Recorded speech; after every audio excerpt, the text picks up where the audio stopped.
Eu vim do offline, né? Então, O que você fazia antes? Eu abri uma empresa há 8 anos, que é um spa urbano, é um templo de bem-estar, lá em Belo Horizonte. E aí era isso, assim, minha visão, como é que esse negócio vai expandir? Vou abrir várias franquias e vou ter pontos no Brasil inteiro. A visão era essa. Só que era muito mais yoga, meditação e práticas e hábitos de bem-estar do que propriamente o comportamento humano e a inteligência emocional. E eu comecei a ver que esse lado me chamava até mais. Aí comecei a fazer cursos lá de final de semana ou pequenos grupos de estudo de inteligência emocional. Presencial ainda. Então, era 40 pessoas numa sala ou então um formato tipo uma mentoria que era toda semana, 12 pessoas comigo. E aí veio pandemia. E aí eu falei, putz, e agora? Ferrou. Eu já tinha uma turma vendida, eu tinha então um workshop de 40, 45 pessoas confirmadas. E eu falei, eu preciso gravar para poder atender essas pessoas. E quando eu gravei, eu falei, bom, agora que está gravado, eu poderia atender mais gente. E aí eu liguei o meu stories numa sexta-feira à noite. Pensa bem se isso é dia de abrir carrinho, hein? Sentei no chão do meu quarto e falei, gente, eu vou fazer o meu curso online agora. Quem quiser, compre aqui. Eu não sabia nada de lançamento, de técnica, de nada, nada, nada. E vendeu pra caramba. Eu falei, uai, esse negócio é bom. Mas você tinha bastante tempo na internet já, né? Eu já tinha audiência. Uns 10 anos, 9 anos, mais ou menos. Eu brinco que eu falava na internet sobre os temas que eu falo hoje. Snapchat ainda existia. Eu falava quando a internet não me dava nem R$1. Eu gostava. Eu gosto de ser expert. Eu gosto de transbordar e de conversar com as pessoas. Então, eu sempre gostei e eu fazia aquilo de graça. E aí eu tinha uma audiência ali reprimida, uma demanda reprimida. E quando eu, sem método ou sem estratégia, fui lá e contei que eu teria algo online, eu vi a potência que a internet era nesse sentido. Deixa eu dar um passo para trás aqui.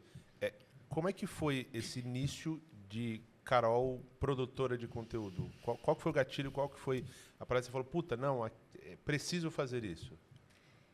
Eu já trabalhei com auditoria, eu já trabalhei no mercado financeiro. Auditoria? Auditoria. Caramba. Essa a gente não tinha aqui. Essa parte não tava.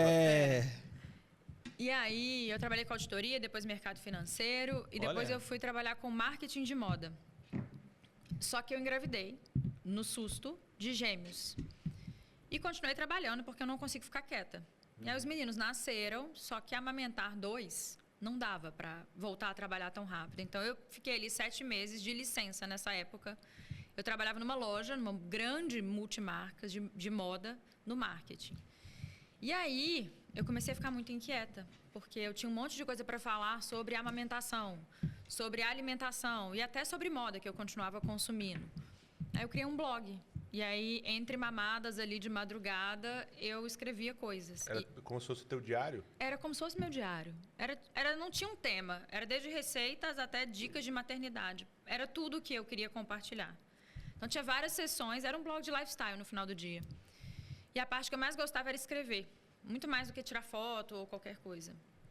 E começou assim. O Instagram nem existia. Acho que minha primeira foto no Instagram, há 13 ou 14 anos atrás, foi os meus filhos. Era um e o outro, assim, bem pequenininho ainda, recém-nascidos.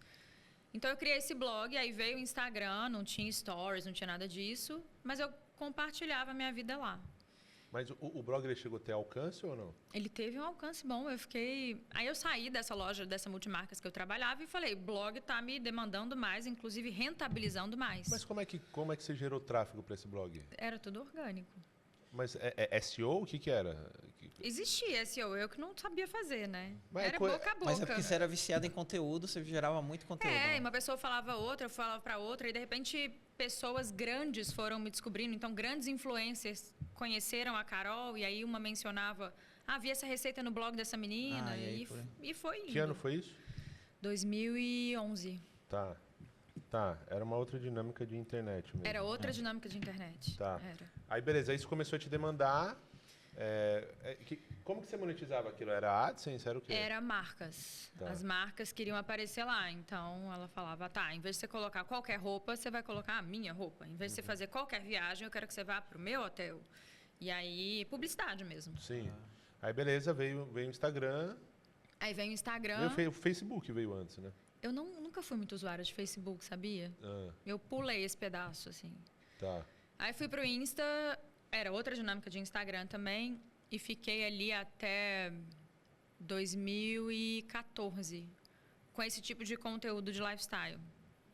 Só que aí eu tive um colapso forte emocional. E aí, desse tempo também, 2011 até 2014, era outra dinâmica, mas tinha uma coisa muito parecida ainda com os dias de hoje, que é um vício, né? A história pelo like e tudo mais. Eu era uma menina que tinha ficado grávida no susto de gêmeos, jovem ainda, eu fui mãe, engravidei com 24. E tinha várias lacunas emocionais, só que eu distraía. Então, tô triste, vou comprar um sapato.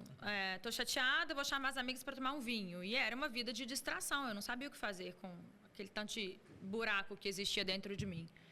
Só que em 2014 eu engravidei de novo, sem planejar de novo, e eu perdi o bebê, e aí era um outro relacionamento já, e o relacionamento acabou. E aí eu fiquei, assim, de cama, diagnóstico de depressão, e aí eu continuava me distraindo, porque era remédio de segunda a sexta e vinho com as amigas sábado e domingo.